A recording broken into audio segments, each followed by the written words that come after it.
What's going on, everybody? It's a brand new edition of Home Court, and we got a brand new edition of the Delaware Basketball High School season 25-26. And I got a special guest with me to preview the season. He covers all things Philadelphia High School and Delaware High School ball for PrepHoops.com. It's my honor to have Chad Graham on the program. Chad, how you doing, man? I'm great, Chris. No, it's actually my honor to be here. The voice of Delaware basketball and, of course, HBCU sports, which is very near and dear to my heart. So, no, I really appreciate you reaching out and excited to have this conversation. Yeah, Chad's a Howard alum. I'm a Delaware State alum, so we go back and forth a little bit about this whole MEAC thing and all of that. But we are here for high school basketball, so we're gonna get right to it. This year looks like on both sides, like you really can't predict the champion at this point in time. So in your travels, you've been to the summer leagues, the fall leagues. You've probably taken in a couple scrimmages as of yet. What stands out to you on the boys' side as we get ready for the season to start on Wednesday? Man, on the boys' side, I mean, you said it, like, I don't really know who to pick. If, like, I'm stuck, like, even if I had to pick four Bob teams, I got three, but like, that's the fourth could be any of like three or four more teams. So, but I think it's actually good for the state, and I'm excited to see how the season plays out.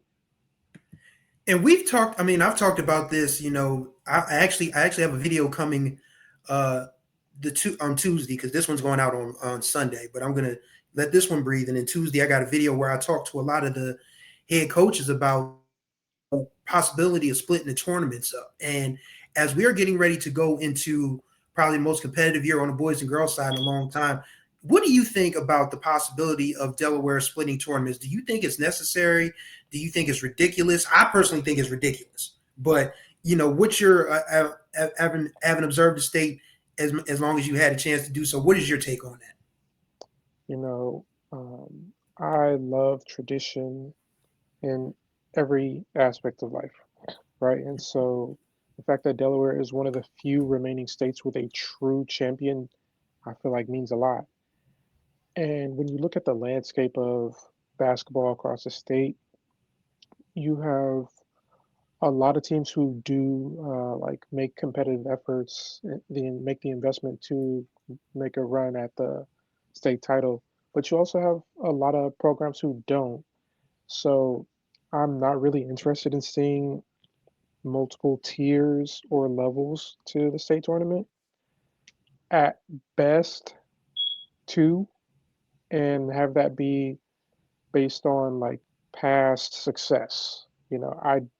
I don't think it makes sense to do like football where it's based on enrollment, or it's based on team size, and then it's three tiers. But then you can move Right. up based on success and that over the years. Basketball, you only need five kids on the court, Right. so it doesn't make sense, where you see small private schools, smart charter schools who can compete at the highest level, and you have big public schools who are just kind of middling, right? It Yeah. doesn't take much to flip a program or for a program to fall. So I don't think the state needs multiple tiers. I'm also not as staunchly against it as I used to be, if it would be like the example I laid out.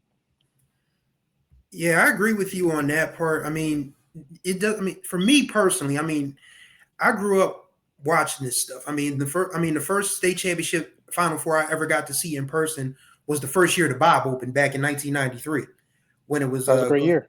yeah, glad was that the year you were born? It was. Yeah, I'm old. I'm old. I was 11. I was 11 going on 12. I was in sixth grade. My cousin was playing for Glasgow, so Glasgow ended up winning it. They beat Sal's in the championship game. Sanford and William Penn were there as well.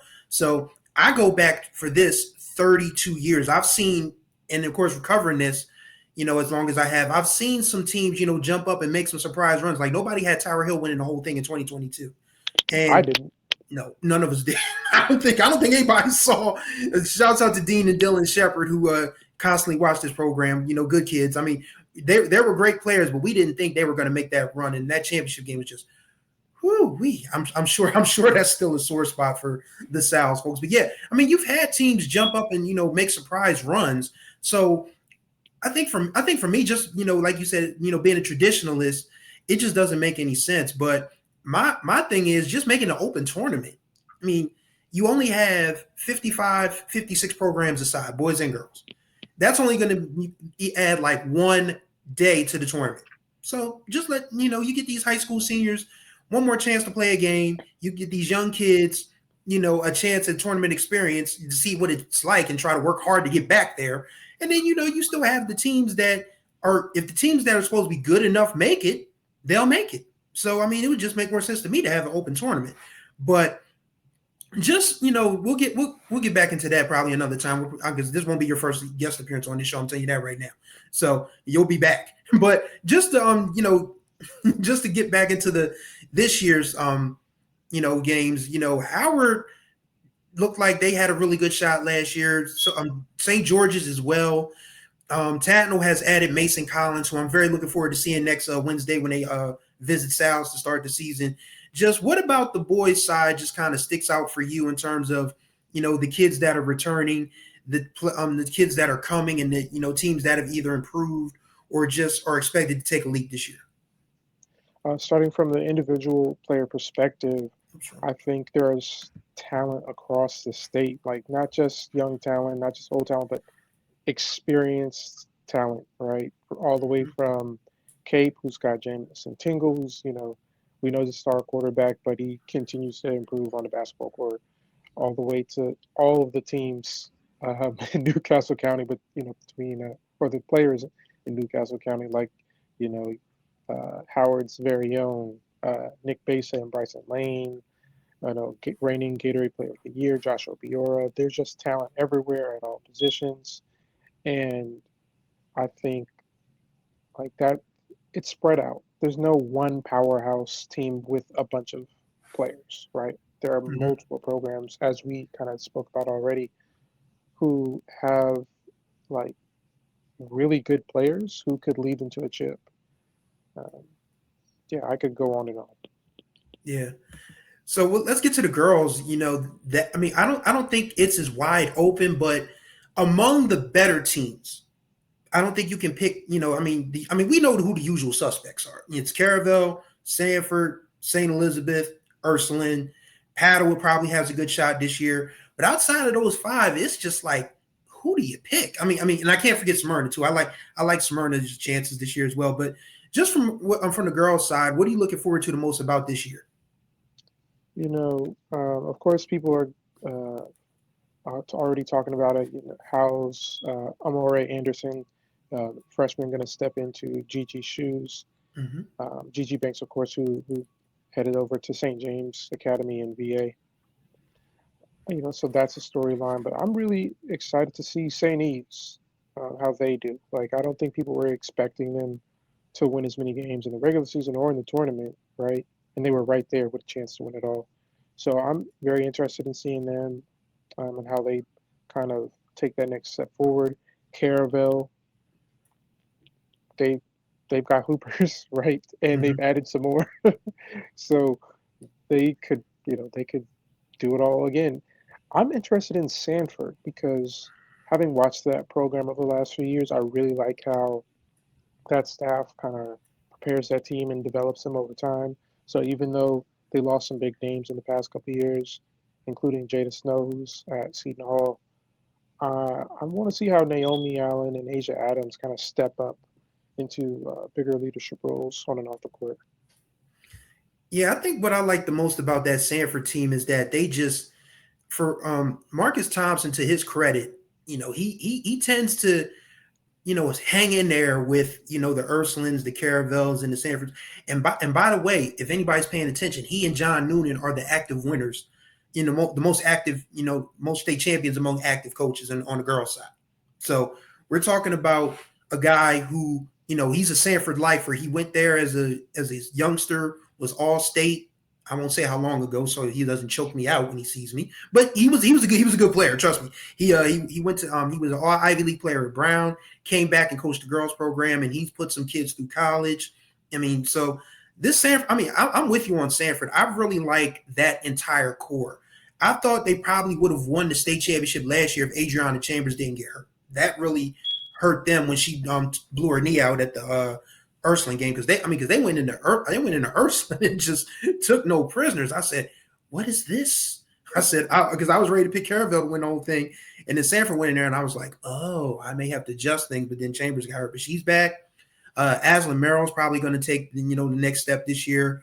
They also have Kanaya Johnson, who was originally scheduled to go to Cape, but after Pat Woods left, I think her parents said, "Okay, that 2 hour drive north won't be so bad." So that's probably that's probably an added bonus for them. That probably is going. Kanaya is probably going to spell Asia a lot at the point guard position. So this Sanford team really looks interesting. Outside of that, who else on the girls' side are you looking at? I'm also looking at, Cape, to your credit, Amalia Frutchman, if I hope I'm pronouncing that right. It's Fruitman. Um, Fruitman, thank you. Mm-hmm. You Mm-hmm. know, never like to mess up people's names. So I put a lot of intention into that. So Fruitman, I'm interested in seeing how she helps to make those around her better, in addition to just stepping up her A game down at Cape. Cape never has a ton of players like that, from my understanding, on either the boys or girls side, but the cores that they do have are usually pretty solid. So with Fruitman, what does she do to level up this year and maybe knock off some teams people aren't expecting Cape to knock off? I like one thing about Cape. I mean, they do have a new coach this year. Pat Woods. He left Cape to coach Delmarva Christian's boys, and they got Ron Dukes, who was a veteran of many years in this thing. In fact, he took Sussex Central to the Final Four. I want to say it 2015 or 2016. It was one of those years. It was, but Ron Dukes is a veteran coach who knows his way around. So I think that Cape team is going to be competitive. I still think Smyrna wins the North, and I still think Smyrna makes some noise, even though they did lose Kai Burnett and Talani Pierce to a graduation, but they still have Divya Savage and Amaya Ellerby, who Coach Gums really seems to like as far as a player of the year candidate. And I'm very interested to see how they look. They actually play Padua next Saturday. If I can get down there for that one, I'm absolutely going to cover that game. But yeah, the overall girls thing for me is I just, and this is no disrespect to any of the private schools, because I mean, what people tend to forget about Delaware high school basketball is the girls have been dominant in private school ball longer than the boys have. Like this new thing with, like Sal's and St. E's and St. Mark's and Sanford, like that's just a recent trending. But the girls, even when they started the state tournament back in the early 70s, Ursuline was winning state championships. So the private school thing has always, been sort of like that, that hidden elephant in the room on the girl side. But I really want to see if Smyrna can take the leap. Howard, I think Curtis Clack gets the most out of his girls, and he's got athletes this year. Like Helena Griffin, I think she probably earned some all-state votes this year. She's going to be, probably one of the best post players. I think it's between her, Divya Savage, Malia Fruitman, and Skylar Bolden, and St. Elizabeth, and Naomi Allen as well. So there's a lot of talent on the girls' side as well. And I'm looking forward to seeing how that all works out. So when you look at the totality of this state, what we have to offer this year, just what if you were, I mean, being in DIAA, I mean, I imagine that's a tough job, even though, I've had my issues with them. But, if you were the head of DIAA for, and you could change anything about the way high school basketball is in Delaware, whether it's competition wise, whether it's, you know, state tournament stuff and all of that, how would you improve it? Oh man, I think first I'd start with making the leagues make a little bit more sense. Even when you look at Henlopen North and South, it's not based on geography solely. Mhm. Like Cape plays Dover and Smyrna, but it's Right. so far south. And also when you look at how that league's played out, the last what at least 5 years, the power is kind of consolidated in Henlopen North as opposed to Henlopen South, which doesn't have as many competitive teams. So even something like the Henlopen, I would love to see that make more sense geographically. Like I also feel like logistically that's hard on those programs, to make those drives up and down, an hour just for a regular season game on a Tuesday night. Yeah. Um, Same with Newcastle County. I would love to see um, like more of the charter type schools playing each other. I would love to see a VOTEC conference, right? Something instead of them being split up again in Flight A and Flight B. What would it look like for them to play? Just them and say like a Conrad or Poly. Poly's not too far south, but still, you get what I mean. Yeah. Also seeing like the Catholic schools or like the private Christian schools in the standalone conference would be cool. I just think in terms of um, developing camaraderie across institutions, and I'd like to see the public schools kind of have their own league, like the true public schools. Um, Folks like Concord and McCain are trying to build those programs back up. Same at AI, and even for the sake of competition and resources being more even, right? That would be Hmm. very interesting to see because you got to schedule the 20 games anyway. Yeah. So I think having the leagues make a little bit more sense um, is something worth looking into for me. Another thing, it might not seem like a big deal to some folks, but I think having or allowing head coaches to coach year round, right? Right. Because when you know the Delaware teams go to Philly, go to Jersey, go to Maryland for their summer leagues, for their fall events, the head coaches have to, even if they even are there, right? They have to be on the sideline or the stands and act like they're not coaching. You know what I mean? Like what? Yeah. And so the teams they're playing against, they have their head coaches, right? They have multiple people on staff there, and so just being allowing more access to their players in the quote unquote off season, I think would be tremendous, right? Yeah, in terms of developing the talent that's already in state. We see the scores of girls who go on to play college ball. And I think on the boys' side, there's plenty of talent too, but coaches don't have as much leeway overall to help develop their players in the quote unquote off season. Yeah. I never understood that myself. And the thing, I think the other rule that annoys me is that they made it so that one rule is you have to be like working in the building to coach a team, which I thought was silly because I was a freshman the last time Howard won a state championship, '96, and Paul Brown, he didn't work. He worked in the district, but he didn't work physically in Howard High School of Technology. But he was still a district employee. But they still let him coach, and that Howard team, of course, went on to win the state championship against Cape. Still one of probably the five greatest high school basketball games I've ever seen in my life. But you know, there are a lot of coaches, and I mean, this is not a shot at anybody. So let me say this now. The opinions of Chris Stevens are not meant to offend anybody. Let me just put that out there. There are coaches, and this ain't just basketball now. I'm talking about all sports, that a lot of coaches are only doing it because ADs are forcing them to. Because the way DIA and districts have it set up, they won't let anybody from outside the building coach. That to me is an issue because if you're telling me that someone who is outside of the building but can still give the kids more than someone who is teaching already and, well, let's just be honest, may not have the interest in coaching a sport like that, but they're forcing them to do it, you should let that person with more, to give, let them coach. That's just my personal opinion. But overall, I like what you're saying as well, and I also think we need more games. I think 20 games because back when I was younger, I think we got 22 or 24 a season. And the fact that Flight B doesn't play a round robin and Flight A don't play round robin anymore is a crime. It's a crime against humanity. Because if you lose once, that's it. There's no get back. There's no rematch. At least in the Henlopen North and Henlopen South, you get two times. But in Flight A and Flight B, for some reason, you get one game against another opponent in your conference. And if you slip, tough luck, buddy.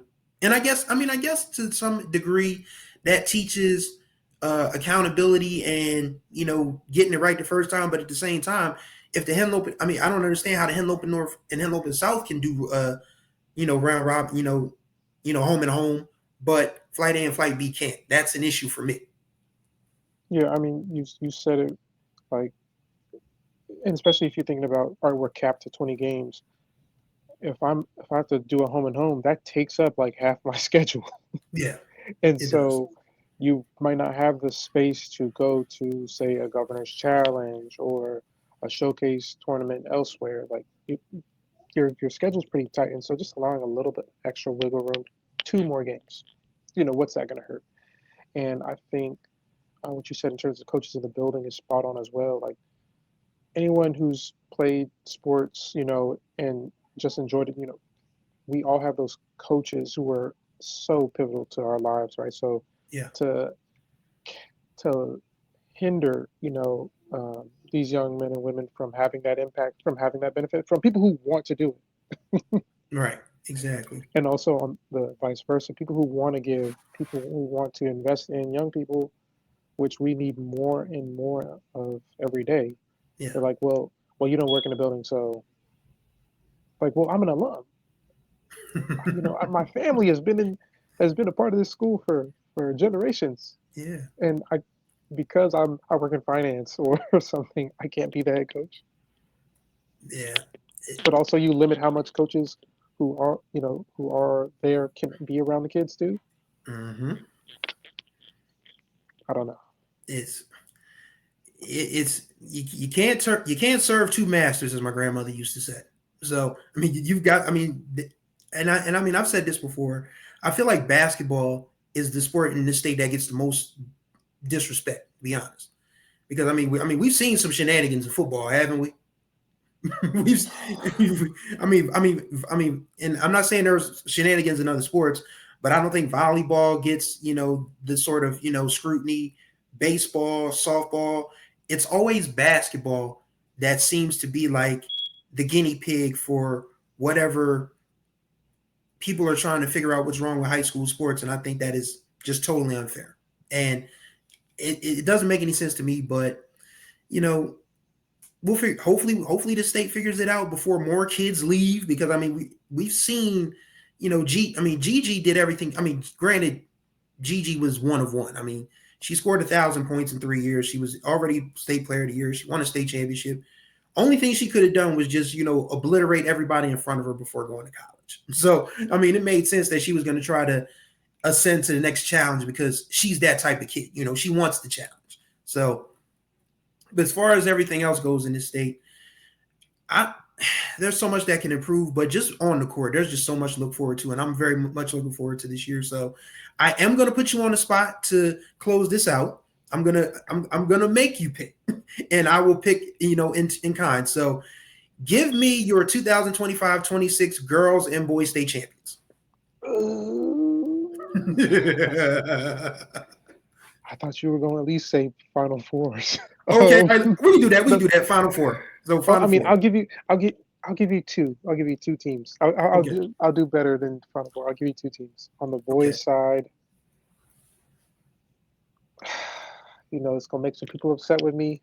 On the boys' side, man, let me preface this with saying, getting to do this, you meet incredible people, from the Mhm. coaches to the parents to the players, and when you see them have a good game, you want to cheer for them, and stop, sometimes you want to stop being neutral and objective, be like, yo, that was amazing. But then when they mess up, you're like, yo, you got to talk to them like they're your little brother or something. And so Mhm. so sorry if I make anybody upset, but on the boys' side, I'll say that core from Howard, um, Mhm. your beloved Howard. And I'm not being a homer. I'm not trying to give you favor or anything. But I think Howard just has that right mix this year. The Yeah. chemistry. They're not the biggest team, but they share the ball. They play fast. They all compete on the boards. They can kind of pick a number each game that they can get to really. And then on the flip side, third straight year, Dover I think is going to be there, um, because when you look at they're expected to start five seniors Yeah. this year. You know, two who were starting on varsity as sophomores, and so I think between um, Terrence stepping up and continuing to improve, as well as Cam Jackson Dixon at point guard. The handle has gotten so much better since the last time we saw Dover, and I think that the coaches, staff, and the team is really starting to trust him and just to let him spoon feed everybody else, all of the athletes that we know Dover Hmm. has, and they also have another up and coming kid, Joseph Taylor, 2028 wing, who's probably the next big thing out of that area. So I'll pick those two on the boys' side to make it to the chip game. On the girls, I'll roll with St. E's and Coach Ty. I really like that crew, and they just continue to build and develop, and they play defense, Yeah, which that's I'm a important. fan of. You know, yeah, I'm really big on that and their energy. And I'll say Caravel. I'm really interested in seeing Bryceland Strickling step into that featured role Yeah, and how she does. But she's been, she's probably already laid the groundwork, so it shouldn't be a surprise what she does this year. Mackenzie Hunter and the other returners they have, plus some new faces and Amani Sudler and Giselle Smith. Yeah, really just yeah, that on the boys' side, when somebody big leaves, there's usually like a power vacuum and boys rushing to fill that hole, and it throws off the chemistry. Girls seem to be able to gel a little bit better, yeah. and so I'm really excited to see how they come together and reshape that pecking order and those roles. Yeah, those are good picks. And I mean, I could be a homer, and I'll probably end up being one at some point this season. I mean, I think this Howard team does finally get over that hump and get to the championship game. Dover, to me, has just been what Steph Wilson has been able to do with this crew. I mean, being talented is one thing, being tall is one thing, but still being able to put together a unit that plays the way that Dover has, because Dover can beat you in any style. 44 to 40, they got you. 76 to 72, they got you. The only reason they couldn't beat Sanford last year was just because they couldn't hit a shot. I don't think that happens again. I mean, it could happen again in the state championship game, but I don't know if it does. So yeah, I'm gonna hedge my bets here. I know my Wildcat folks are gonna cuss me out about this, but I'm gonna go with Dover just for now. We'll see how it goes. On the girls' side, I just think that Sanford team just has so many weapons. I mean, they're young, but they're very talented. And one thing about Marcus Thompson is he's going to coach him up. I mean, he knows, who can play what, who can do what, and how he can, kids that he can push a little harder. Because I'll always go back to the 23 state championship game when Zai Kilgo got hurt under the basket and Dallas Pierce just said, "Give me the ball and get out of the way." Coach Thompson had been preparing her for that moment, and Dallas, she didn't miss her moment. And I think with this crew, you get that same sort of vibe because they have talent at every position. You got Chambers and Adams as your guards. You got Merrill and Allen in the front court. You still have Honor Dunkley, who's probably going to see a few more minutes this year as well. So, and then of course you have Kanaya Johnson new to the fold. So I think this Sanford team is. I don't know if they're going to run away with it, but I think they're the clubhouse favorite right now. I mean, Saint E, as you said, they played defense and they played really good defense against Sanford in that Final Four game last year. Caravel, like you said, Bryceland, I think this is her opportunity. I mean, she's been sort of like a complimentary player the last 3 years, but this is her chance to really show what she can do. And I still think I'll never count on the John Noonan coach team a day in my life. Never, never. So I'm very interested to see what Amori looks like. In that new role. You still have Nia Murphy on that squad, who I felt kind of dialed back a little bit last year because I mean she was new.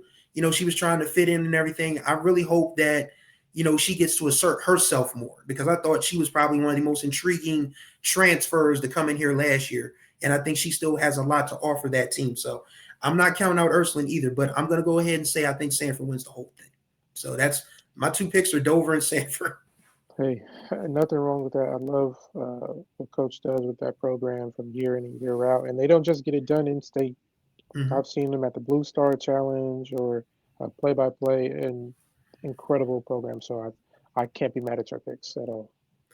All right, so Don, thank you for joining us, man. We greatly appreciate it. So tell the people where they can find you and your work. Oh man, you can find me popping off at the mouth or just reposting different players' videos, doing write-ups. I usually share them through my personal uh, Instagram and X account, um, which is here on screen, or you can find a lot of my work at prephoops.com. And also, I want to shout out our good mutual friend Devon Bynum, aka Bruce Wayne. He Mm-hmm. put me on to your work a couple of years ago, and nothing he said was wrong. You know, you're a huge resource to the Delaware basketball community, so I appreciate everything you do. And I appreciate you, man. And thanks, Bruce. Yeah, actually, Bruce was like, because I wanted to, I was like, who should I call? And Bruce was like, you need to get Chad on. I said, say less. So so glad to have you on. And like I said, this won't be your last appearance. You'll probably be like a few dates throughout the season. We just check in and talk about things. So definitely glad to have you aboard. And we'll help each other out because I mean this state ain't but so big. It ain't like we fighting against we all shooting for the same story. So we might as well just go ahead and work together as best we can. So definitely thank you for joining us. Ladies and gentlemen, this is Chad Graham of Prep Hoops. Greatly appreciate him for joining us and appreciate y'all for checking in with us. The season starts this week, so you'll be seeing myself, you'll be seeing Chad, you'll be seeing a lot of us in your local gym. So be sure to come holler at us, say what's up. We can talk hoops, and we will do the best we can to cover the state for you from top to bottom as we always do. So thank you guys for watching this edition of Holden Court. Greatly appreciate y'all as always. Let's have fun this year. And until the next time we speak, y'all take care of yourselves Peace. and each other.